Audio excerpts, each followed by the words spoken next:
Hi there. I thought I would just do a little short tour of my craft room as kind of a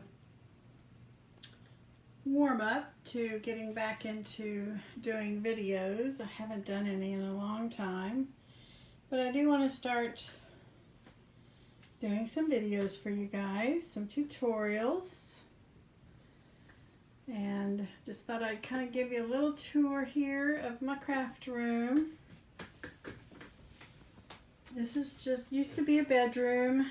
That used to be a closet, and we turned it around to put it in the master room. And so that little space, I made shelves, and it works perfect for my stamps. And my file cabinet, I love because it holds all of my cardstock and papers and just everything that I need in there.